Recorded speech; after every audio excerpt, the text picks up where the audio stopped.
Hello. Katerina, how you Hi, doing, old friend? good. How are you? I'm good. Where are you? I'm in Canada at the moment. Oh, excellent. So where? So Yeah. just outside of Toronto-ish, right? Like whereabouts are you? Yeah, it's a city that's kind of close by. It's about 100 kilometers away, so Okay. it's easy to get to Toronto if I need to be there, which I do sometimes. So it's Yeah. it's it's quite comfortable because it's a very quiet city and it's very Sounds relaxing. lovely. It is scorching hot here in North Carolina. It's really hot. Yeah. But you got to be dealing with the fires, right? Is that still going on? Yeah, thankfully it's far from where I am, but we deal with the smog from it. So, for a few days last week, it was actually hazardous to even go outside. Really? Yeah. It was recommended for us to stay inside. Thankfully now for the last couple of days, it's been pouring rain, so I feel like that's kind of cleared up the air a little bit. But as soon Okay. as it stops, you can kind of tell the smog returns and everything is just kind of this gray. It's crazy. Yeah, We and I get can it also down tell. here. We get all the way Yeah. down here, hundreds and hundreds of miles away. It's like hazy and little foggy. Hasn't been too bad, but like I've been getting like air quality like alerts on like my stuff in the house Hmm. saying like, be careful when you go outside. So yeah, that's a crazy situation. That's been lingering for quite some time. Yeah, yeah. Hopefully, you know, hopefully it ends soon, but I have no idea. I have no idea. So did you get to Canada after your recent trip to Hawaii? Yes, I actually flew first to Canada because I had to pick up my father because he Oh, was okay. coming with me. Nice, So I had nice. to help him pack and everything because he hasn't been out of the country for a while and he had no idea what to do and it's crazy how the tables turn, because those memes on the internet of the airport dad, like the travel dad. And my dad was always he was always taking on that role throughout my whole life. And it's crazy how now, the last time we traveled, which was Hawaii, I was the travel dad. I was holding on to the passports. I was kind of, buying all the food and like making sure that he was hydrated and that he ate and everything. And it's just, yeah, it's nice that I get to, you know, do that now. But it's weird how time changes things. Time has changed. I mean, technology has changed things quite a bit. Yeah. I appreciate your assistance when we went to Italy recently and your Yeah. help pointing us in the right directions and everything with the trains and everything. Like I had never rode the train. Like my only experience in Europe was Iceland. So I had never rode the trains anywhere in Europe. I heard good things about it, those high speed trains. So they were great. So appreciate you telling me how to catch those and take advantage of that system. That was super easy. Really Oh, I appreciative of hope you that. had a good time. I saw some of your photos. I was watching your Yeah. adventures. Yeah, I need to. It was one of those things where I have so many photos and videos that it's so overwhelming how to like get that into like a reel or something to post on social media. I'm gonna Hmm. have to do that sooner than later. Maybe the next week or two, I'm gonna find time to do that. And my wife and I are gonna sit down. We'll do a podcast recap of the entire trip, what we thought were highlights, things to do in visiting Italy, perhaps some things to avoid, or it's a lot of tips because Hmm. when you visit a place like that, you want to accomplish so much. There's so much to see, and just like the slightest tips and advice, like time to go, how to avoid the lines, where to go eat, all that stuff makes a huge difference in your Hmm. experience. Are you missing Italy right now, or are you enjoying your time in Canada? I mean, it's difficult because here I'm happy because I'm with my family, but Mhm. there I'm happy because I'm in Italy. So I'm always missing some place wherever I am, Mhm. which I guess is the price to pay when you study abroad and you work abroad.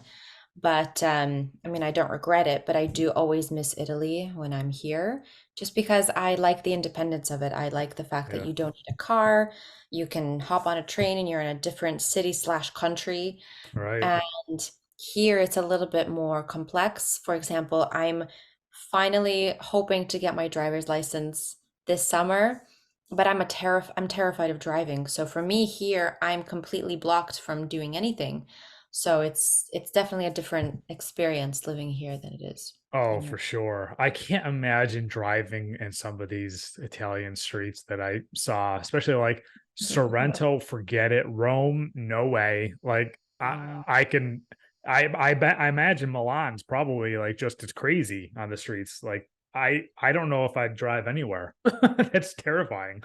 Yeah, I think out of all the cities, I believe Milan is probably the most relaxed, just because everybody kind of obeys the rules a little bit more, because it's a little bit of the northern Okay. Italy. It's a little different.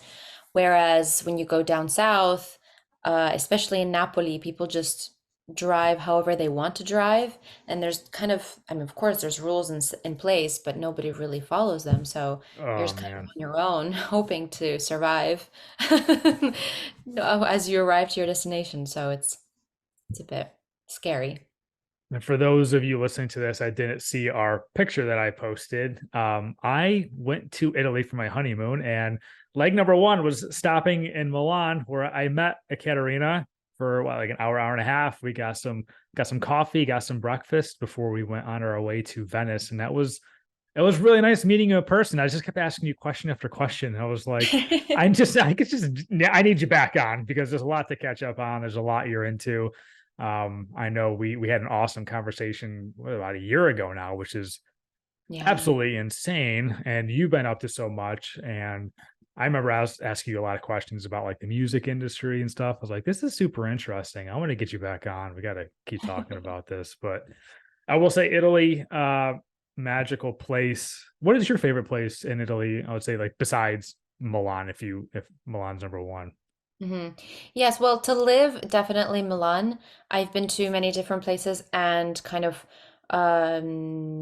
taken into account the public transport, supermarkets, things to Mm. do. And I think Milan is definitely the more well-rounded one. It's very comfortable and there's not that many tourists, so it's very quiet and I mean, as long as you stay indoors during Fashion Week, don't go outside during um, but my favorite was always Florence. So, I like any, Florence a lot. yeah, yeah. Anytime I've been to Florence, I've always had the thought of, holy crap, Dante walked Mm, these pathways, these roads before, and there's just some sort of romanticism in that city that doesn't exist anywhere else. And so anytime I go there, I feel my heart flutter almost. mm. And yeah, I would definitely love to live there one day, just, maybe for a little while. But yeah, that's my favorite city. But Milan, I'm Milanese at this point, so I gotta Yeah. define my own. Well, we got to get back there and check out Milan a little more. I love to go to like Milan and Torino and see the Alps and the Dolomites and stuff. So I hmm really want to do like a northern Italy trip at some point. Yeah, I think you hit it on the head. Florence was awesome. So as I mentioned, we went to Milan and went right to Venice. I think Venice was my favorite city to visit. People have said otherwise. People are just like, What? you need yeah, I've heard multiple people say a day or two in Venice is all you need. I really enjoyed it because you just kind of walk out your door and just kind of get lost and walk around, and every corner you turn is like, oh, what's this? What's over here? And cross all these little canals and you go over the bridges and ride the gondola. To me, it was like a Harry Potter world. Like I've never really seen Harry Potter, but it was like a What? fantasy world. Yeah, I know what. Yeah, you're looking at me like, well, I've seen two of them. But yeah, so it was tough going from that to anywhere else in Italy because it set the bar so high. But we went to Florence next, and I was like, okay, I'm digging Florence. I really like Florence. I think the thing I liked most about Venice and Florence and even Rome and Sorrento is like you feel very comfortable just walking around the streets, almost getting lost. You don't hmm feel like I'm going to turn a corner. I'm in trouble. I need to Yeah. really you've got to keep an eye on like pickpocketers and your safety and whatever. But overall, very comfortable just kind of walking around and just going wherever the kind of night takes you. And that was such a cool feeling, especially in Venice and in Florence and the Florence with the Ponte Vecchio Bridge, right? Like walking around Yes, over yes. there. Super cool. Just super, super cool. The history there is just everywhere you go, you turn the corner, you're like, God damn, man, this thing is like thousands of years old. My country's like 200 something years old or Yeah. whatever. It's just just a completely different history. It's amazing. Like living in Italy, do you kind of take it for granted anymore, or is it still something you kind of look at with appreciation? I think, for a while I did. Because I work from home or I travel. So I've always seen kind of, and I live in not in a non-touristic area. It's very quiet. There's a big park, but that's pretty much it. There's not really much else to do there. So you get comfortable and you really forget where you are at a Hmm. certain point. Hmm. And it's always when I have a friend to come visit, because I always tell my friends to come visit because they have a person that can guide them and help them out with things. So I always have friends that come visit, and every time they do, I have a new appreciation and love for my city because you get to see it kind of from a tourist Hmm. kind of way instead of the person that just walks by Duomo every day for work and doesn't even Right. glance at it anymore, right? Right. So you kind of gain new appreciation every time you show someone all the places that you love and all the beautiful things to do. And yeah, I did take it a little bit for granted for a while, but now I live knowing that I live in the most spectacular city ever, and I'm just Mm. very, very lucky Yeah, to there was a few moments Kristen probably should have like filmed it, like turning the corner, knowing like the Duomo's coming up. Just like my reaction is just yeah, like literally it was like, oh wow, oh wow. Like it's just like it is stunning. It's overwhelming sometimes too, seeing yeah. this architecture and how big it is and the fine detail. It's they don't miss anything. It's absolutely incredible. And I gotta ask you, how often do you eat gelato in Italy? I for some reason I get this question a lot. It's really good. It lived up to the I hype. know, It really yeah. did. It really I did. used to be obsessed with gelato. Sometimes I would have gelato for dinner. So I used to live in my first apartment. I had this organic gelato place where they made everything in-house, and The best. it was really, really good ingredients. And so sometimes I would just crave it so bad that I would walk there. It was about like a kilometer away. I'd walk there, have my gelato, and walk back with my gelato, and that would be my dinner. Um, Well, I won't recommend this, but I did that. But I don't know. I guess with age, my sweet tooth has kind of decreased. okay. So I might have one maybe once a month or something like that, Okay. maybe with a friend. But to go out of my way to have it for dinner, not not so much anymore. So So maybe you know this, maybe you don't. When we got gelato, we're just walking around the streets of all of these cities. Everybody's eating gelato. It is a real thing. Is that Italians as well as tourists, or is that just mostly tourists going to these gelato places? no, no, it's also Italians. Yeah, any Italian that I've met, they anytime they go out, it's always gelato. Everybody always has gelato, so it's definitely a very cultural thing. Everybody loves the Okay. gelato there. I didn't okay. I Of was course. wondering because there's so many gelato places in all these cities, and it's just like, are these just here as like kind of tourist traps, just so people, they can make a lot of money, or is it like no, Italians really love their gelato, and this is just part of their everyday intake of food? And I guess Oh, it so. is. It is. Yeah, yeah, yeah. Yeah, it is. It is delicious. I can't wait to get back to Italy at some point. I think I'm still catching up on sleep and rest from that trip. Oh my God. We walked Imagine. 20,000 steps a day for like 12 days. When we got to Rome, we were also sleeping like right in the middle of the city, right near the Pantheon. And it was so loud. We were just like, we didn't sleep very well. It was because it was so loud and it was cool being Mm. right in the middle of everything. Was like by that time of the trip, we were exhausted and we were getting maybe 4 or 5 hours of sleep, waking up. And I think Oh, we were ready to come home, but I'm getting ready to come back and check out more of Italy. It was definitely such a magical trip. And I'm really jealous. You get to live there. Great choice. And you get to visit all these crazy, beautiful cities within just an hour or two of just hopping on a high-speed train. That's so, yeah. so cool. I'm so jealous. And as I mentioned earlier, you went to Hawaii to perform. Real quick, like what was your thoughts on where'd you go to Hawaii and what were your thoughts on Hawaii?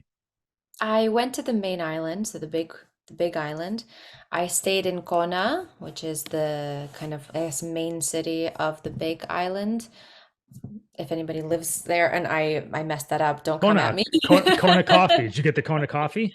Oh my gosh, of course. Yeah. Yes, we brought back, I believe, 4 big bags of it, and we've been drinking it ever since, every morning. And oh my gosh, it is mind blowing, mind blowing.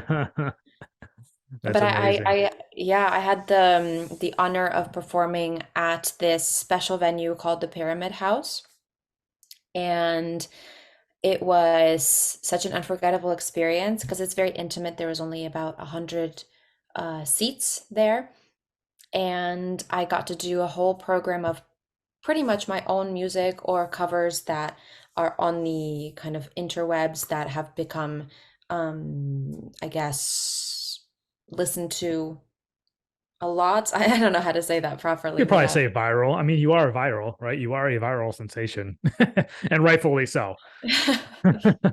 Yeah, still don't know how that happened, but I still do. going through the motions I of that. do. It's one of those things where some people go viral and you kind of forget about it in a few weeks, whereas like you went viral because of this extreme talent that you have. So I'm glad that you went viral so people can really listen to your voice and enjoy it for years and years to come. It's not just something that's gonna go away in 5 years now. Hey, remember that video that went viral? Instead, with you, we'll be talking about you and the new music you're putting out. So I'm I very hope happy for you. so. Yeah, I of course, hope so. of course. But keep going about Hawaii. Yeah, so I got to perform there, and it was pretty much my own repertoire. And I even got to share a few of my unreleased tracks. So I kind of, um, I made the decision to share some of my unreleased songs, which was so special, so amazing. And yeah, the whole experience was fantastic. It was hosted by Lori and Jacob, and I'm gonna mess up their last name. Teltebaum. Oh my gosh. Wait, wait. I swear. I practiced this before I came on, but of course, why would I say it right? Why would I? Anyways, but I will. I'll get it. I'll get it. I Yeah, promise. no, you're good. I'll get their All last good. names right All at one good. point. But just the most warm, most kind people probably I've ever met. And it was such an incredible experience to share the music with them because you Mm. could tell that they really, really understood what it was that I was doing. And the audience as well was just so welcoming and so kind that that was probably one of my favorite shows that I've ever done in my whole life. Wow. Wow. And yeah, the whole experience of seeing Hawaii and experiencing the nature and the coffee. Did you have time for any kind of fun there, or was it just all business? No, I got to perform. So I arrived there, and then a few days after I had my performance, and then we had around 6 days to just travel around and Oh, to see the excellent. island. So we actually, my father and I, we had pretty much a week to really explore and to enjoy, and it was phenomenal. I think the greatest thing that I've ever done was there. I went to see the manta rays. I got to swim with manta Oh, rays. you did that? I looked into doing that, but the island, so I went to Oahu. They didn't have that off of there, from what I remember. But you got to do that? Tell me more about that. Yes, so it's a night swim, it's a night dive, and anybody can do it as long as you're in shape. And they always say it's from kids from the age of 16, I believe, to the age of 65, because you have to be kind of in shape to make sure that you can hold on Mm. to the bars that they put in place in the water. Pretty much what happens is the plankton, I guess, rises up at night. I don't really know how it works, or maybe with the light that they shine. But anyways, the plankton kind of collects at the top, and so the manta rays, they already know that dinner is served, that this restaurant is here, and they come up right next to you, and they kind of float around eating this plankton, and they're literally centimeters away from you, so you're not supposed to touch them. the thing with manta rays is that they have this kind of slimy kind of coating on top of their skin, and if you touch it, you end up kind of breaking that barrier, and then they can get really, really sick. And so we were warned 100 times before. I mean, I kind of knew this already going in because I had kind of read up on manta rays before going, but it was definitely something that they took very seriously. And I really appreciated that because, they wanted to make sure that the manta rays were safe and that Hmm. they weren't being harmed in any way at all. So, but it was so magical. I remember just the whole time giggling like a madman because it's so euphoric. You can't express it with words being around these Yeah, they're huge ginormous too, right? giants. Yeah. Wow. And the thing is that I believe everybody was going through the same emotions because everybody around us was giggling. And it was so surreal because I was next to my father and next to this big guy who was very, like this on the boat while we were there. And then I could just hear him giggling the whole time during the swim. That's incredible. And it was so magical. It was so magical. And I think it was probably one of the most incredible experiences of my life. So, I and could we see were very that. lucky because apparently they told us the average amount of manta rays that come out is around 3 to 4, but when we were there were 8. Oh, wow. So they said this rarely ever happens, especially during such a crescent moon, because they say that when there's a full moon, for some reason they gather a lot more during the full moon cycles. So it was they said it was very strange that they had so many manta rays that night, but That's amazing. So were you on like the top of the water? Was there anybody below? Because I remember seeing if you have like a scuba license or whatever, you can go down to the bottom. Is that true? Or were you just at the top? yeah, so in this case they had this plank and with bars all around it. And so people would just hold the bars and just look down below. So we were Okay. kind of floating on top and we had this, the noodles, and Yeah. we had the noodles wrapped around us so we wouldn't sink. And yeah, so like I said, anybody could do it. I'm sure you could also scuba with them as well, but probably not at night. Wouldn't be the This best. is, oh my God, you make me want to go now. That's So worth it. Like that's incredible. incredible. Absolutely incredible. We can talk about our travels and adventures as long as you like. But I know I'm having you on here a lot for your music, and something I wanted to hit on was you said unreleased songs. Oh yeah. Now, okay, I'm gonna start asking you. The thing I love about talking about you is I get like the insider behind like a musician and how creating a song works and what studio time looks like and how decisions are made. Okay, so when you make a song and it's unreleased, why is it unreleased? What causes an artist to keep that song and not release it to the public? Well, it's all about timing, I think. Nowadays, the algorithm works in very mysterious ways, and we're always trying to break the code. So, a lot of the time, artists tend to post a song every month or so, because of all the promotion involved, because of all the time that it takes to present those songs to playlists, to um, radios, all of that jazz, right? So I guess that gap in between is to do all of that. And so if you release too quickly, the audience just doesn't have enough time to react to the first song and then already hop on to the next. So a lot of the time, that's why there's a little bit of that break between single releases. Of course, when it comes to albums, it's a little bit different, but with singles, it usually kind of works like that. And they are, I guess, unreleased because I'm just waiting for that special moment to Okay. release them. They are coming, they're ready to go. It's just I believe that it's the song that I would like to release, that was actually arranged and produced by Emanuele Tedeschi, who is a colleague and great friend of mine who is from Italy. and he arranged the track for me, and it sounds spectacular the way he did it, because he just took my piano scrawlings, whatever you can call them, and he created something so magical out of it. And I'm really excited to share it. But because it's kind of my baby, I want to do it in the best way possible, to present it in the best way possible. And yeah, and that unfortunately, not unfortunately, but it takes time, and to do it well, it takes time. Well, I have to ask you about this process now. So after you finish a song and you say, okay, I'm really happy with it, what's the process? Literally, take me through step one, two, three, four, two until it becomes released. Because you just said the whole like kit and caboodle of things you got to do for the radio and probably like what Apple Music, Spotify, all that kind of stuff. Like, what goes into that? I really want to know the process of releasing a song. Okay. Well, believe it or not, I'm just learning all of this stuff myself, Okay. because only 2 years ago, when Earth Melodies kind of became viral. Before that, I was doing mostly theater work. So I had an album released. I have an album released, under the name Katya, and it's called Moonlight.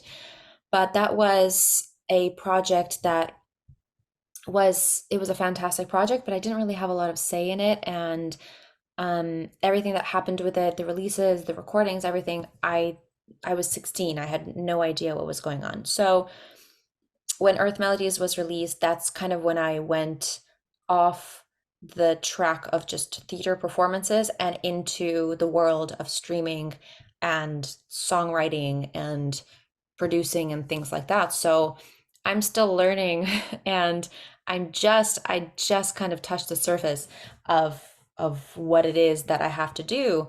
And I'm really, really lucky because I work with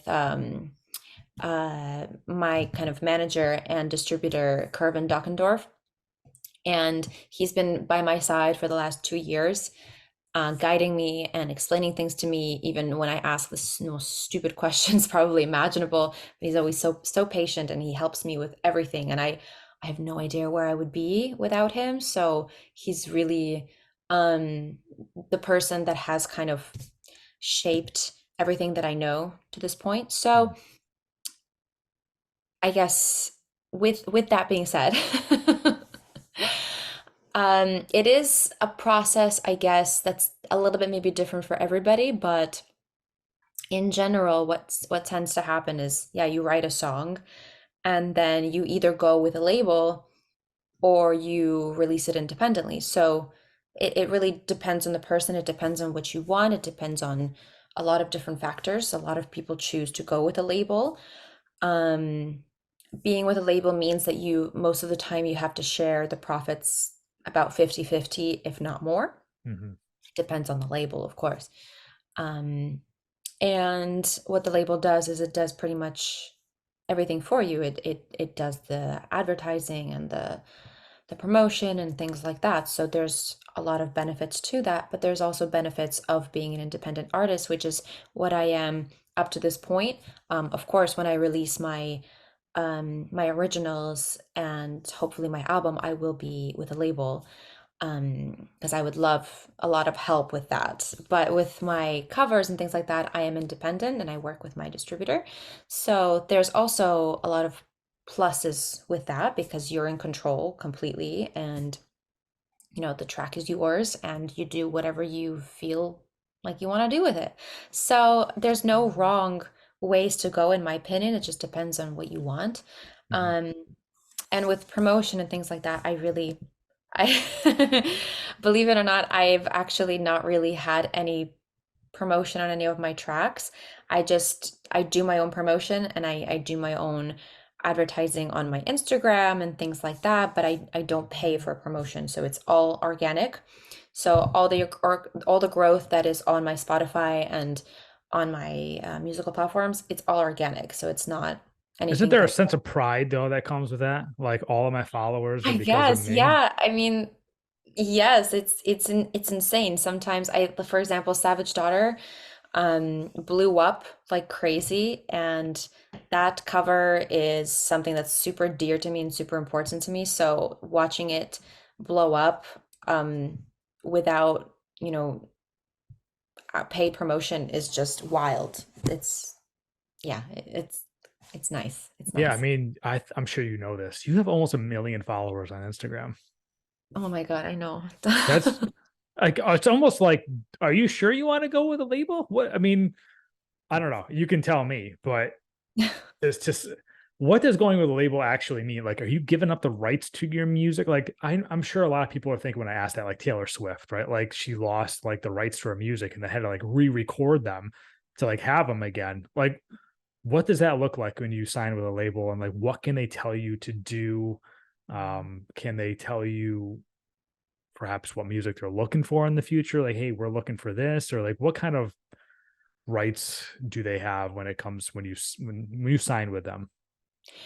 Well, the thing is that these kind of contracts are very murky, and they always kind of they vary depending on who you are, what you're presenting, what genre it is. I mean, there's all kinds of different contracts and I guess things that the label requests or demands or has control over. Mhm. So it really depends on the artist. I can't really say, to be honest.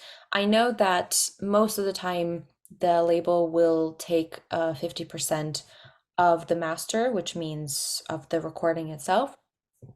And that just pretty much means that can they can be in control of it as well, and they can promote it to different places, and they will collect half of the royalties that comes with that, right? So usually that pays for the promotion and all of that jazz. So I mean, like I said, it's very um, it's not really clear, Mhm.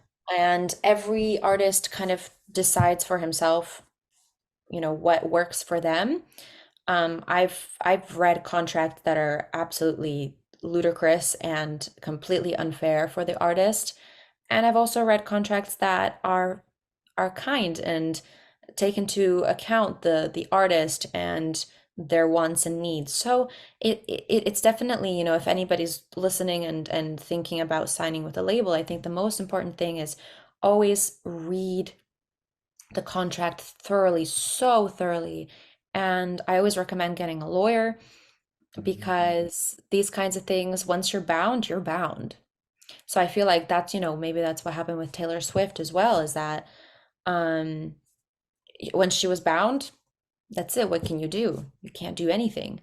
So, and it always depends on the label as well. It depends on the people you work with. So, I mean, it's not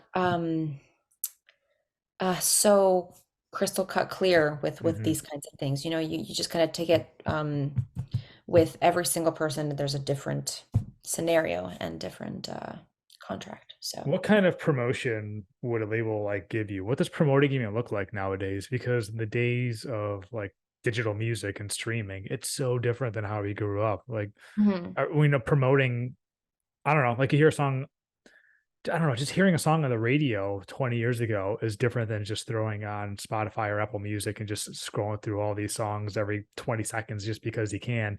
Like, what Mhm. does promotion even look like nowadays? Oh gosh, I have no idea, to be quite honest with you. I think it has to do with a lot of things like um, kind of fiddling with the algorithm, getting your music at the front of search results. I have no idea. Mhm. I'm Yeah, guessing these are some of the things that they might be able to do, or, higher ads, the ads that pop up on your Facebook. So perhaps they kind of work with that. Um, probably. Yeah. I'm sure there's so many different ways that they could do it. I'm not really uh informed on it yet. I'm just kind of getting into that because for the time being I have been releasing a lot of music, but just doing it kind of on my own and just hoping that my fans like it. And that's Oh, they really do. that's pretty Mm, much all they do. my mindset was up until this point. But like I said, when I release originals, it's like you're releasing a part of yourself into the world. So, you want to make sure that that's taken care of a lot. One of the first things I noticed, not to get off track here, is I love rap and hip hop. I'm just really big into that. I have been for decades now. One of my favorite artists is Tech Nine. I'll have you look into him at some point. He's Kansas City based, but he's an independent rapper because no one has signed him, and now he's become the number one independent rapper in the world. He's on the Forbes list for most money made from a rapper because he owns his own business. He just decided to go that route, create his own label. Now he has his own artist under him, stuff like that. So I found it funny that he follows you on Instagram. And I was like, no kidding, he follows you. That's pretty crazy. Really? So he knows of you. Yeah. What? Yeah. He's Hold on. he's Hold the actually pretty, phone. yeah, he's very active on Instagram as well. What's his name? Tech Nine, Tech, and that's an N with a nine N E. Wait, the nine is like a number or wait. Yeah, yeah, N9 NE. So instead of an I, it's a nine. Oh my gosh, he does follow me. Oh, that's Yeah, so he's like my favorite rap for the last like 20 years. He's been like my favorite artist. cool. And he is an independent artist, so he started his own label. Okay. I'll follow him back. Okay, hold on a second. If you guys make a connection, you got to get him on my podcast. Oh my god! Now you got to be Oh, featured. so You got to be weird. featured on one of his Yeah. songs. That would be Oh my God. wild. That would be absolutely wild. Because when I reached out to you last year, I was like, no shit, Tech Nine follows you. It's like that's pretty cool. He's like my favorite artist. So say hi. You never know. Ah. That would be incredible. But yeah, like one of those things where I know like a very little bit about because I paid attention to his situation from what you're talking about. And like I said, you hear the Taylor Swift stuff. I think Michael Jackson's music just got sold at some point, like the Beatles, stuff like that. Like the Mhm. rights just get kind of like bought out and thrown Yeah. around and stuff like that. And it's being an artist, I Yeah. imagine that's something you really want to take serious. This is your art and have something else own it and telling you kind of what to do with it. That's Mhm. got to be a really sticky situation. So Yeah, yeah. Being in the theater world for practically most of my life, it's a really difficult world yeah. because of all the competition and all the actual competitions and the auditions that you have to do. And I thought, man, nothing can be more difficult than this. And then I got to the streaming platforms, and then I realized that it's so much more complex than I could have ever imagined. But it's fun because you get to learn all these things, and I'm learning as I go, and I have a little bit of knowledge about what to do, what not to do. Um, so I'm definitely growing, but it's definitely a lot more complex. Mm. And I So it's remember when we were in person, I was asking you questions about Spotify versus Apple Music versus Tidal. Can you mhm. tell the audience what you were telling me about that as far as like how much per play and perhaps one was a little more generous than the other? Yeah, so I just switched to Tidal a few months ago because of that thing that we were talking about, which was streaming platforms. See, I'm just saying this from my experience and from what I've heard and what Right. I've read. Um, but streaming platforms, they kind of pay in their own way and they decide what to pay. So, from experience and from what I've heard, Spotify pays kind of the least, or at least close to the least. And when you say least, can you dive into that? Because we're talking Oh, like I have what, like no, tenths of a penny or something, right? It's I'm like, guessing, yeah. I mean, it's quite bad. I mean, for like 1,000 streams, you'd get around like $3, just to give you an idea. So a mm, thousand people would have to listen to it, or at least someone I would have to listen to it 1,000 times to get you a cup of coffee. So it's quite uh, daunting. And whereas with Apple Music and especially Tidal, I've read that Tidal actually pays their artists a lot more. And so I actually switched to Tidal a few months ago because I want to support a platform that does that. So I'm actually with Tidal at the moment. This is not an advertisement, but it's really good. I really like it. And what does that mean you're with them? So your music is not on Apple or no, Spotify no, no, or? no. I mean, like I pay for the subscription, Oh, so okay. Okay. I listen Okay. to, but my Got it. music is available everywhere. I try to make it um as open to as many platforms as possible so that anybody can listen and anybody can find it. So it's pretty much on all the the streaming platforms, my music. So And your number one streamed thing is still that video, right? From Italia's Got Talent. Like, too yeah. bad you're not getting like a payment from that. You don't get anything from that, right? That's just the From the TV rights, videos, right? unfortunately, no. Oh No. my God. Yeah. I mean, I get it, right? But it's given you, I guess, plenty of notoriety, which is wonderful. Did you ever Yeah, hear when the they rumor? tag me. Right? Yeah. I Sometimes mean, they don't.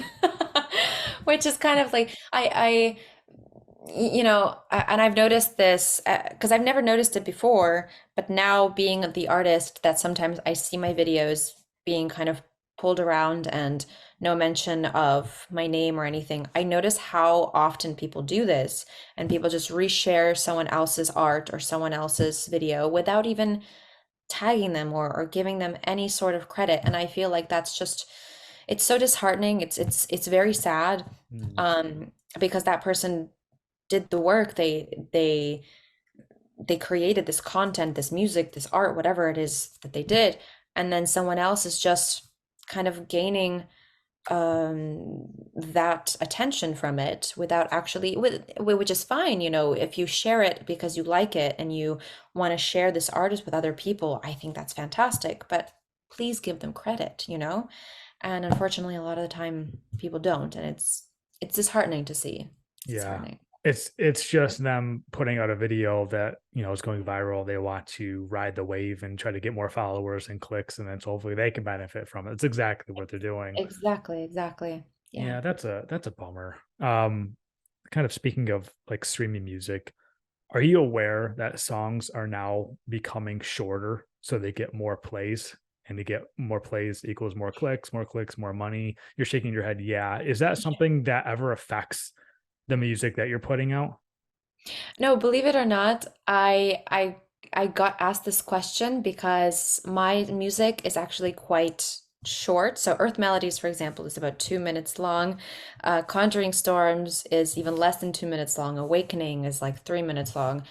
Um, Attention Moon is also like 2 minutes and 50 seconds. So I've been asked this question, and they say you're very smart for creating this small kind of compact type of music that people can. And I had no idea that I was doing that because Mm, this is just what I wrote.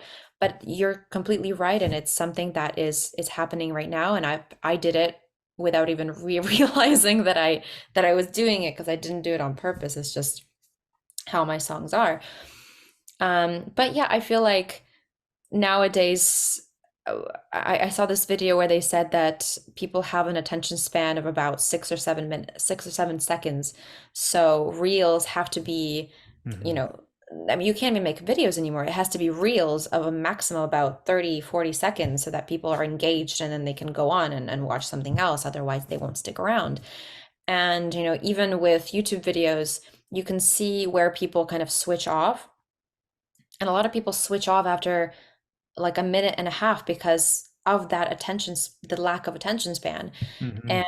And I think the music is also kind of the same thing happening there with the attention span. People just want something faster that they can just receive that quick gratification from and just go on to the next thing. And I hate it because I just feel like people are bending their art form just to the platforms to get more like money and more clicks out of that instead of just making the true art that they're really proud of that we can all yeah. enjoy. I really hate it. Like I loved in the 90s and 2000s, like going for a car ride and knowing you got a 20-minute ride that means 3 to 4 songs maybe, Hmm. and now it's like 8 songs. It's Yeah. like, man, you're Yeah. feeling a song, you're in the middle of it, you're like, this is awesome, I'm digging this. And they dropped it like a verse short, and you're like, I got to hit replay again already. Come on, man, I was feeling that. So I don't like that. And you can probably tell like this conversation is, what time we have, 45 minutes in, or we're still rolling. Like I can make a podcast that's 20 minutes, 20, 30 minutes. I don't have any interest in doing that because I feel like you're just not going to get to the good stuff. So I Yeah. don't know. I want to make the art I'm going to make. I'm not going to acquiesce to the platform or try to get more clicks. I just want to be happy what I'm putting out there. So I was curious about that. Well, yeah, I think. And, and this is just my personal opinion, and I feel like I come from a very privileged place to say this, because I was just very lucky to have landed where I am and have, um, I have had support from my family for my whole entire life, and now I'm on my feet, and I can say this comfortably from a comfortable place.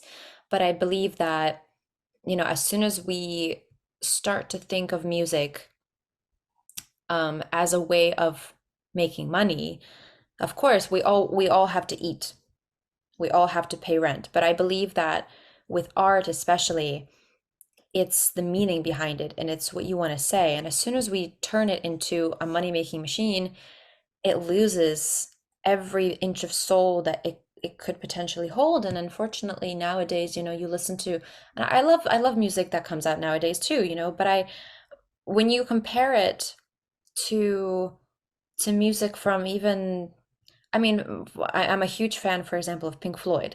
Mm. And I've listened to Pink Floyd since I was a baby, or Queen, or, oh gosh, Led Zeppelin, Elvis, the Beatles. And I sometimes feel like there's something lacking in today's music. Not every, just like the very, very mainstream type of music. And I feel like it's because a lot of the time people are concentrated on the streams, on how Mm. much money this song's gonna make, how much, and that's not what art is. Art is there to express something that is burning inside you that you need to get out desperately. And that's what true art is, not, thinking about, oh, which song is gonna, be the next hit because that's the way we're gonna make money. But this is just my opinion. Yeah. Um, of course, and like I said, I come from a very privileged place to be able to say that. But, Well, I it's think a just, true artist wants to go to bed at night knowing that what they put out was theirs and they didn't kind of yeah. just like bend what they were doing or change what they were doing because they thought it might fit the mold of what people are Yeah. liking out there. Yeah. Like I said, maybe I can have a few more thousand followers on Instagram or a few more lists. I don't know, whatever. But if my podcasts were shorter, but you know what? I'm building it the way I want to build it. And if I'm going to succeed, I want to succeed the way I want to succeed. And if I'm going Yeah. down, I'm going down the way I want to go down. So that's what matters the most to me. And Yeah. I'm super proud that you're kind of, as of now, like you've gotten to where you've gotten because you're doing you. You are putting an art form out there that you're happy about, that you can go to sleep at night knowing that you put out what you wanted to put out and you're killing it. So, I mean, that's got to be just an amazing feeling. Yeah, it's definitely something that I've been kind of adamant about, staying true to what I like and what I want to do. And yeah, it's definitely, it's a challenge some days, but I have made this kind of a priority in my life and a goal in my life to just remain doing that for my whole life, and that's what I strive to do, I guess. Yeah. So, to kind of get back on what you just said, like, big hit blowing up, and you've also talked about like holding on to songs. I'm curious, as an artist, you have songs in the chamber, so to speak. Mhm. How do you feel about that? How do you feel about just like having, I have these songs that are ready and knowing possibly one of them could take the world by storm? Like, do you feel that way? Like, I have something here that's really special that could really blow up the internet, if you will. like how can you just hold on to something like that? Like, I imagine you have to have a lot of patience. Well, I when I write songs, most of the time I think they are silly, and I don't even show people them most of the time because I I don't know. I write songs, but I never really think they're any good until I show someone and then they like it, and then I think, okay, well, maybe this is not as bad as I thought it was. But I never really go with that mindset of, um, I've never thought that, actually. That's the first kind of time that you've put that in my brain of, oh wow, this could be like the next big thing. No, I just, I like them because they talk about my experience. They're my babies, so I feel like they're special to me, but I'm very always doubtful of my writing abilities. So I just always hope that people just understand what I'm trying to say, but in no way do I, sit on them with this kind of, maybe I should, maybe I should think about it. I should think like that. But I don't know. Do That's you have imposter that syndrome? question kind of threw me out of the water a little bit. Well, because I'm thinking, so this is coming from a fan, not from you, right? So I hear your voice, I hear your music, I know what you're doing. I'm thinking the next song this woman puts out could once again blow away the internet. Your voice is ridiculous.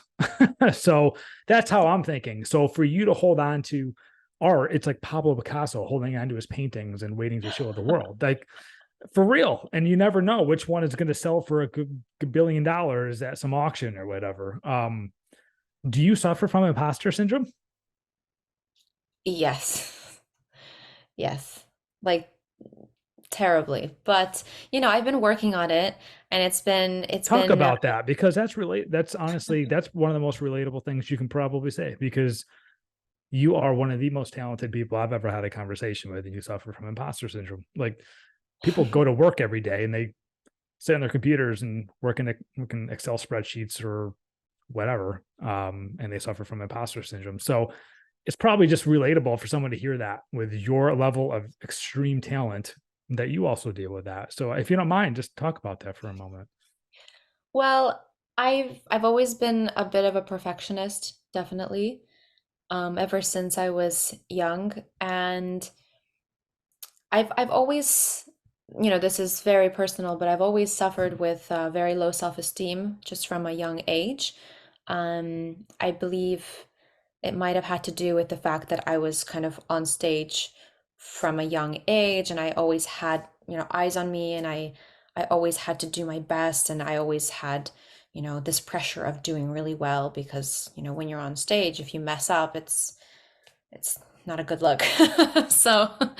so I've I don't know where it came from, but I've always suffered with low self-esteem, and it's something that I've been kind of battling with for my whole life. But coming into my kind of late 20s, I've grown a lot, and I've kind of accepted myself, and I feel like you can really hear that in my music and in what I put out, and in general how I kind of walk around in the world, because I'm much more comfortable and confident in myself. But of course, the imposter syndrome is a little bit different, right? So I think self-esteem is one thing, and imposter syndrome is definitely something that, comes along for artists, especially. And I've always suffered with it, and I still do. And, it's a constant battle with my with my mind. Um, but, I always just try to, do the best that I can, and kind of try to ignore that little yappy voice in my head. And all you can do is just try your best, and, hope that that's enough. Mm-hmm. Um, but yeah, imposter syndrome has definitely, impacted me a lot. But I for a lot, in a lot of ways, I feel like the yappy voice kind of makes me want to be better. Mm-hmm. So it always just pushes me to study more, to work more, to do more. And in a way, it does help me, but in another way, yeah, definitely it's debilitating in many different ways. But I'm Yeah. sure, but I guess it's nice to know that other people suffer from it too. So, Oh I'll be the yeah. first to say that, hi, I'm Ekaterina. I suffer from imposter syndrome all the time. And it's something that, like I said, I'm dealing with, but you know, I think most people deal whatever. with it more than Yeah. not. I think Yeah. sometimes, like, I mean, I do too. I just started a new job like a week and a half, 2 weeks ago. I love it. It's amazing. It's a great opportunity for me, but I'm constantly feeling like I got to prove myself. I always Yeah. feel like I have to prove myself. And sometimes you just have to take a step back and say, these people want what I have to offer. And you just got to remind yourself that. And especially Mhm. you, like, I know it's like more money, more problems, like more fans, more followers, more eyes on you. But I have a feeling you can sing the alphabet and people are gonna fall in love with it. So I'm serious. Yeah, I mean, people want what you have to offer. That's pretty clear. But it's also, I don't know. I don't appreciate that you suffer from imposter syndrome, but I think it also makes you relatable too. And like I said, I think people will gravitate towards that. Someone who speaks, what do you speak? Five languages, right? For Four, yeah. only four languages. You speak four languages. You have the last episode we had was the voice of an angel. You really have the voice of an angel. You just have some incredible musical talent, and it just kind of like you suffer from imposter syndrome. It's almost like you are human. So yeah, people can probably relate to that. And who do you bounce your music off of to get like that approval that you're like, okay, maybe this is really good? I have a few people in my life who I trust. Of course, my father and my mother. My dad is my kind of number one critic in the sense that, he'll always tell me the truth. And so I always send it to him, and he's always very honest with me. And, it helps a lot because he's the probably the only one that will tell me, the really, really the thing that I need to hear, maybe don't want to hear, but need to hear. And my mom is a little bit more of my cheerleader, so my dad will say the tough parts, and then my mom will kind of back it up with, "Oh, but I think this was great," and and but I loved this. So it gives it a nice balance of criticism and kind words of affirmation. So, and I have a good kind of friend network in my life, and I always send it to all my close friends and for opinions, and everybody's very honest, and everybody's really um, good with yeah. And of course, Kervin Dockendorf, who is kind of my manager and my um, distributor, and I always send everything to him, and he's always very honest with me. So yeah. Where does your inspiration come when you start the writing process? A lot of my inspiration comes from nature a lot of the time. Does that sound cheesy? I'm sure it sounds Like, cheesy.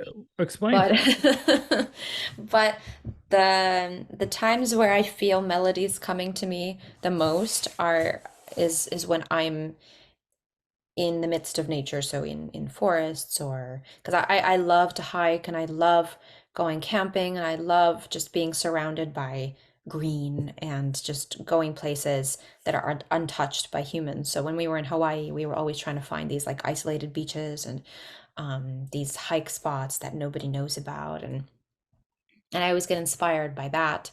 Um, and yeah, I sometimes melodies just pop into my head, and then I just record them on my phone, then I get back to them later, and then I that's kind of my process most of the time. With words, I'm sure you've noticed a lot of my songs don't have words, and there's a reason for that. It's because um I've I've never really been great with words to express myself, to be quite honest with you. Um the song that I'm sitting on, the one that I'm the most excited about. It actually does have words, and I wrote them. Um, I'm very shy. I believe that's probably one of the reasons why I'm kind of shy to share it, because don't really, I don't feel like I have a knack for writing, for lyric writing, poem. What's the song about? Um, What's it called? Can you say what it's called? So when it's released, we know what it is. Can you say that? I haven't really given it a true name yet. I Okay. just call it Venus. I'm not really sure why. I believe I really wanted to just be called Venus. And so I named that song Venus. It's not its a final name, but I haven't given it a name yet, just because it has so many different meanings. But it's pretty much about um, me talking to someone who is in a difficult situation, and they feel like they can't escape, and I'm talking to them about how they can fly away with me, and then I kind of describe about how that's going to happen, and um, and where we're going to go, and pretty much just going through the emotions of that. So Do you know how amazing it's going to feel when you release that song and then you perform it and people are singing it with you?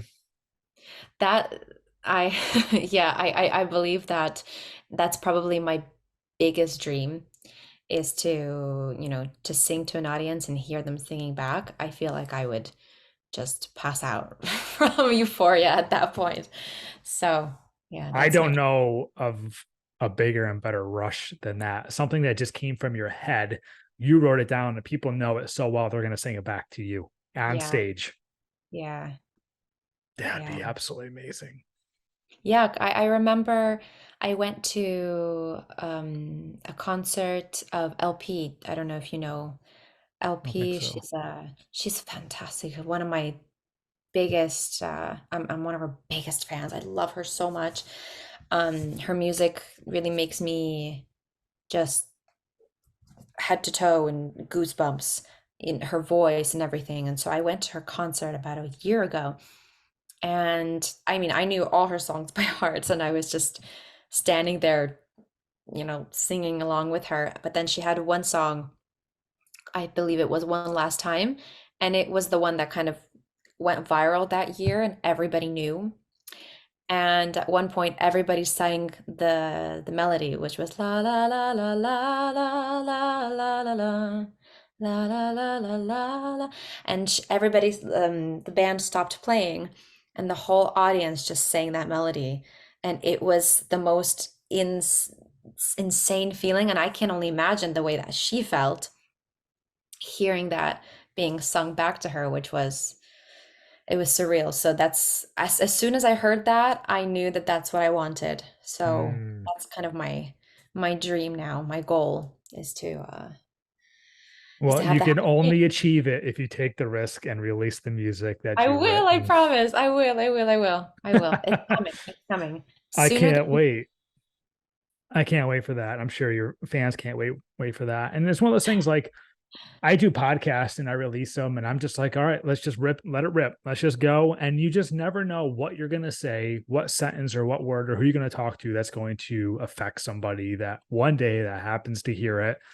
And if I get, I don't know, 2, 3,000, 4,000, whatever, and only one person really connects with it, well, then it did its job. So that's how I feel. Like just think about that. When you release music, you just never know who's gonna gravitate towards that, who's hearing it at the right moment. You just happen to speak the words that they've been trying to think of for however long, and they're gonna connect to it. You have that key. Oh God, that made me emotional. Yeah. I think that's beautiful. I that's the same thing that happened to me with that song by LP, because I was Mm, going through some very personal stuff in my life, and I heard that song and it resonated so strongly with me hmm that I broke down. I cried, but it wasn't bad tears. It was the realization that someone else out there wrote this song and seemed to me that they felt the exact same thing that I was feeling. And I felt so connected to her in that moment. And hmm so from that moment on, I believe the first time I heard her song was Muddy Waters, when it was put into the end of, like, in the credits of an episode of Orange is the New Black, I Okay. believe. That was the first time I heard a song by LP. And I've been a fan ever since. But when she released that album with One Last Time in it, I just remember just breaking down and feeling like, wow, this person understands me. Yeah. Another artist that completely I always felt like I resonated with was, do you know Marina and the Diamonds? Mm-mm. I You're think killing me she's here. called Marina now. So she used to be Marina and the Diamonds, now she's Marina. Okay. But I used to listen to her as a teenager, and I remember just listening to every song and being like, she understands me. So Yeah. it is magical when you can do that. So thank Music you. is it's a magical thing. Music Yeah. taps into something that we just really can't explain. We feel, we get goosebumps, we get excited, we get Yeah. emotional. It is weird, right? It's very weird that Yeah. someone else is just singing something that you connect to. And that I'm Yeah. sure that happens all over the world with people for you and your music. It's pretty crazy. It's crazy. I imagine you'd like to hear about that though, right? If someone has these moments, do you want them to kind of like tell you Yes. about that? Yeah. Oh my gosh, yes, Yeah. yes. Sometimes people do. I get messages from the kindest individuals, and I'm really grateful because pretty much every message I get is very positive and and it really moves me because, I always get questions from people, how do you deal with the people messaging you like the creeps or and I'll be honest, I I don't get any negative or weird messages almost at all. Let's If I keep do, it that way, people. Let's keep it yeah, that way. please. But, I'm very, very lucky to have the warmest, the kindest individuals that reach out. And sometimes the messages I get of people being moved by a song that I've done, and I never believe it at first. I'm like, really? Hmm. But it's such a phenomenal feeling to feel like you connected with someone and that it resonated with them. So yeah, it's why I do it, it's why I sing, and there's no better feeling than to be able to, give something of yourself out and share it with the world and Mhm. have people accept it. And Do you feel that you were put here on this earth for this reason? Like, because you have a ridiculous voice. You have to, at some point, I mean, serious, like, at some point, you have to almost kind of feel like I was put on this earth to do this. Do you feel that way? well, I just don't know what else I would be doing. So definitely, perhaps, maybe. I don't really, I've never really believed in fate. Um, I believe we make our own decisions and fate and our own paths. But just thinking back, I could never imagine myself doing anything else. So perhaps you're right. Hmm. No, maybe. I mean, I don't know. I'm not a music scout or anything like that by any means. But like I said, I hear your voice. I'm like, there's a handful of people on the planet that can do that. I don't know. I feel like you were putting that on this world to do what you're doing. And like I said, people want what you have to offer because it is so rare. It really is so rare. Um yeah, and I'm thinking you're talking about LP, and I know we've talked about other artists. Like, do you ever think, I really want to work with them? Like, I want to reach out to them. I want to make a collaboration happen. Do you ever think this? And if so, like, how do you even go about like making a collaboration happen with other artists? Well, my two of the artists that I've always wanted to duet with was Adam Lambert. Adam, if you're watching, I love you. Please, He would please be collab so with me. lucky. He would be so lucky. I've been a fan of him ever since I was, I believe, 13 years old. I've been to three of his shows. Um, so three is not that much, but but still, I've been to three of his shows and I've been obsessed. And another singer that I've always wanted to duet with was Josh Groban. Hmm. Same with him. I've followed him since I was a child, and it would be a dream come true. With these collaborations, I don't know. I'm hoping that one day it happens, and a lot of the time it has to do with timing, and it has to do with the people around you that can introduce you and can, help make that happen. So, um, up until now, I haven't had that opportunity to have neither of those things happen for me, but maybe one day. Sometimes you got to make your own opportunities. I don't know. If Yeah, I'm you, I'm knocking on these people's doors saying, "Hey, I let's do wrote, something." and this, Josh Groban, if you're watching this, I wrote to you. Please respond. How did you write to them? Was it like on online? How do artists write to artists? How did you do that? Well, I did a cover of his song Let Me Fall, and I believe that was about 2 years ago. And I sent it to him through direct messaging, and I'm no hate for him not replying because I'm sure he gets like millions of messages a day. But yeah, I just sent him my cover and I said, "Hey, I did this cover of your song and I'm a huge fan and I would love for you to listen." And um, so yeah, so hopefully one day we will get into contact. But Yeah, I tried my best. Real quick, is this something that a signing with a label would help you with, like put you in connection and contact with other It people? could potentially, yes. I mean, if the label has contact with their label or their agency, yeah, it's a complex world, you know, Hmm. but it's also a very small world. So I always have my hopes up, and I know that one day, if I don't do a collaboration with them, I will definitely cross paths with them at one point. Absolutely. Like I'm sure of it because like I said, it's a complex world, but it's a small world. So most people, come into contact eventually. So Is there we'll a genre of music that you kind of want to tap into, at least like dip your toes into for a little bit and try it out? dip my toes. Oh, Because I I love, remember last time we talked, you said Britney Spears was someone you also listened to. Like, would you do a pop oh song? yeah. Would you do the hook of a Um, rock song type of thing? a rock song, definitely. Pop, yeah, why not? The thing is with pop, I don't feel like my voice is really for pop just because I do a lot of kind of lyrical sounding sounds. And so, kind of in a pop song, I believe that I would just be kind of lost and I wouldn't be showing my personality the way that I would like to. I don't know. Would you have I'm to tone it down for a pop song? Does that make sense? maybe. Yeah, probably. And I never like to tone it down.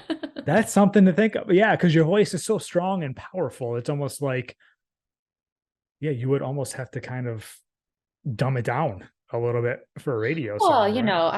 I love pop as much as anyone else. Like I said, I grew up with Britney Spears, so I love pop music. I love mostly all genres of music. I can't really pinpoint one that I dislike. But the thing that I would love to try maybe would be um I've meddled with folk and I try to sing in a folk way, the way that I was taught when I was a young girl, but to sing with an artist group such as The Who or Heilung or Vardruna or something like that, that'd be Mhm. a dream come true to do something really really folky in that way. I think that'd be amazing, but Yeah, you know I don't not know. easy. I feel like with a voice like yours, you can just span so many different music genres and bring something to the table and I think be unique. I think that's what would be really cool is like, I don't know. I feel like we hear the same stuff all the time.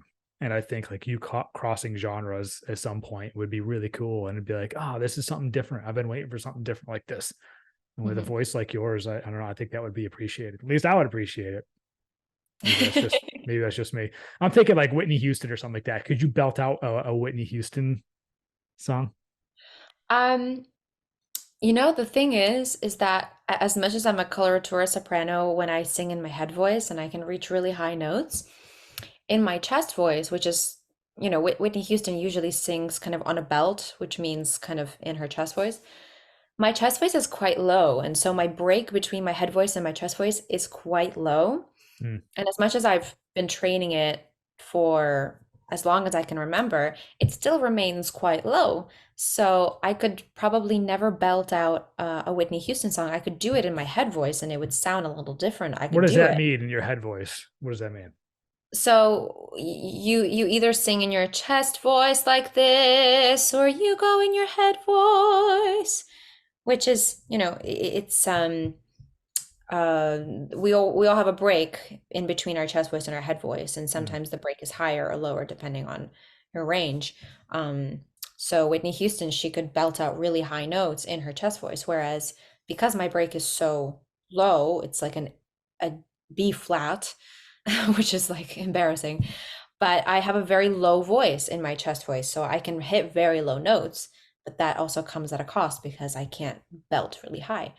Um, so that's probably one of the things that I could probably not never do, but that's okay, because we all have our Hmm. limits and I focus on the stuff that I'm comfortable in and I feel good in and yeah, Do and I people could ever never. over sing Whitney Houston. I mean, come on.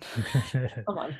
I know one of the greats. I'm just thinking, do people ever compare you to other artists? Like, oh, you sound like so and so, or did you ever get that? I got compared a lot to what was that guy that sang Tiptoe by the Window? What? Oh, I don't. I know what you're talking about. There's no way I would know who For sang some that. reason. I'm not even Yeah, joking. I I get wasn't this expecting a message so guy. often. Yeah, I get compared so often to Yeah, this. I got compared to a I dude. forgot his I forgot his name because I am a terrible person. Um, my Well, I good put you on the spot. You weren't prepared for that one. but I get that comparison a lot for some reason.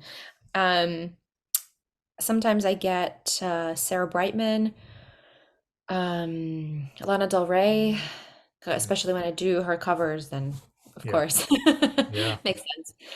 Um, yeah, I get a few comparisons, but I try not to kind of uh read them very often just because I don't really like being compared. I've never really liked that, so I just kind of like to focus on my own thing, and when I get compared to someone, that just means okay, I'm doing something that sounds like someone else. I gotta get more into who Mm, I am because mm. I don't enjoy the comparison. I don't know. Maybe some people do. I just personally don't really like it. So, Yeah, yeah. I think that's just how life is. When Yeah. someone sees something, it's like, oh, that reminds me of so and so, right? Exactly. Yeah. And Yeah, then that's totally normal. Totally right, normal. right. And so I have a lot of questions for you. Knocking most of them off. One of them I was wondering about is like, let's just say 5 years from now, where do you want to be in 5 years? What's your biggest dream, which you've already kind of said with people singing your lyrics on stage, but like just in general, where do you want to be like 5 years from now? Well, I would love to have my own tour. That would be something incredible. And to be able to tour with my own music, that's pretty much my biggest goal. And I feel like 5 years is a good kind of timeline to Mhm. see that happen. Hopefully it happens even before then, but with all my original tracks, to be able to create my own tour, to create um, the light shows and the everything to do with that would be just phenomenal for me. And yeah, that's probably my biggest dream. Of course, I love performing in the theater, so my my idea and my hope is that I can kind of balance two things with each other, and to be able to continue to perform in theater because I love playing characters and getting into roles, and um, it's also just it's a completely different world. So Mhm. I want to continue doing that. So I guess my my dream and goal is to be able to balance those things and to make sure that I can, you know, do stuff in both worlds. So How we'll see. often are you on the road now currently? Well, this year has been quite hectic. I've spent perhaps a total of maybe a month in Milan, just in my apartment. And the rest of the time I've been moving around and doing performances here and there. Do you And like that? Do you like being on the road? Oh, you do. yeah, yeah, yeah. I, I get really angsty when I'm cooped up in my house for too long. So I need to explore, to see a new city, to meet new people. It's something that I enjoy more than anything. And so it's definitely for me. I've definitely chosen the best career for me, but it's not for everybody. It's definitely um difficult in a lot of ways. It's isolating in a lot of ways. But I've just learned to kind of balance my emotions and things when I am on the road, and it's so much fun. And I think the most fun about it is that everywhere you go, you meet so many fantastic people. And Mhm. I've only met fantastic people, and I'm so lucky that I've only met incredible people while working. And so everywhere you go, you know that you're going to meet new incredible people to work with and to share your experiences with and to learn from them, and to experience not only the venue where you're going to be, but the place and the city and the country and the food and the food, food. So It I is should have special, started but that. I'm just thinking, I was in Italy for like 12 days. I mean, granted, I was exhausting myself. And I just, at that point, I was like, I'm ready to go home. Do you ever just at points just like, oof, I'm exhausted, a lot of traveling, a lot of performing. I'm tired. I just want to go home. Do you ever get to that point too? Yes, of course. I when I did the tour with Era last year, so we did 18 concerts. So Era is a rock group from the 90s, and we did this live experience tour, and it was huge. And we performed in venues of 5, 6, 7,000 people every night. So we did 18 concerts throughout France, Switzerland, and Belgium.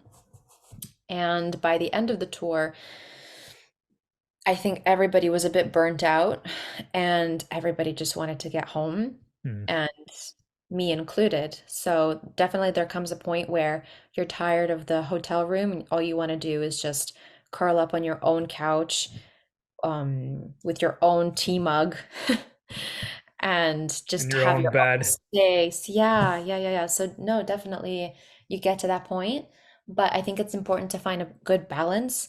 So I always try to make sure that I travel for 1, 2, 3 weeks, and then I have a week where Mhm. I'm home and I can just, you know, take care of myself and do what I need to do, and then go off and do it again. What does a day on the road look like? If you're on the road, you just performed and you're going to perform again. What does like a day look like to you? On the day of the performance, Yeah, or like how late you sleeping in, when you waking up, like what are you doing to get ready for the show? Are you just kind of hanging out, taking it easy? Like what do you do? yeah, I think it always depends on the time of the show. So, if the show is late at night, then I try to wake up not earlier than 9. I try to sleep in even 9:30, 10. Then I like to do yoga. So I do about 30, 40 minutes of yoga. Then I have a nice calming breakfast. So I really try to take it easy, super, super easy. And I try not to go on social media too much, kind of numbs the brain a little bit.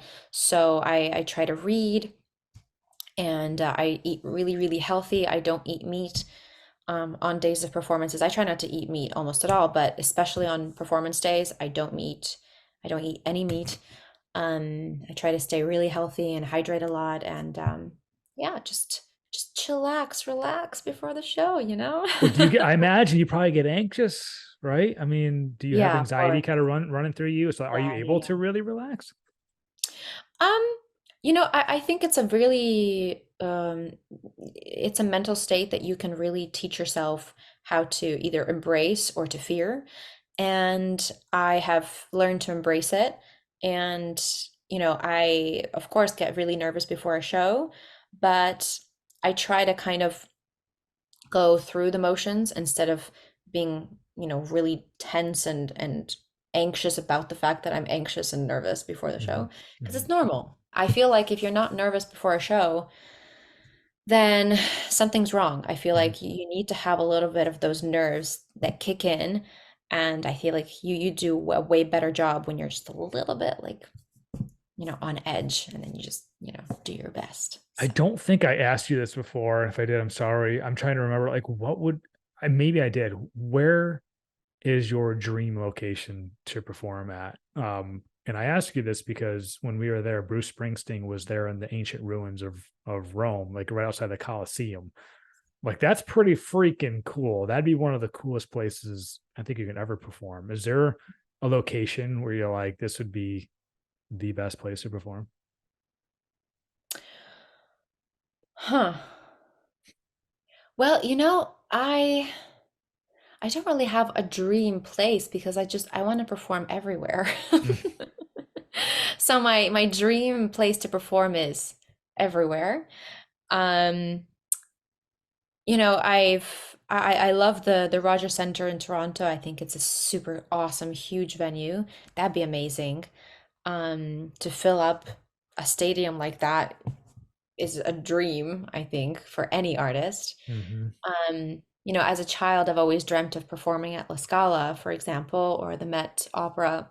Hmm. So, no, that's definitely something that I'm still dreaming about. That would be incredible. But of course, there you would have to do classical repertoire. But I always dream about doing like my own repertoire in one of those opera houses and just, break the norms and Break glass. yeah. But, What about like Red Rocks? Would you love doing like Red Rocks? Red Rocks, Yeah. You familiar with Red Rocks? of course. I'm just testing you. Google it. Go ahead and Google it. Take a look at it's outside of Denver. It's like a very natural amphitheater. It's in like the mountains. Let's see. Wow. Okay, this is my new dream place. Oh, there you go. Wow. Incredible.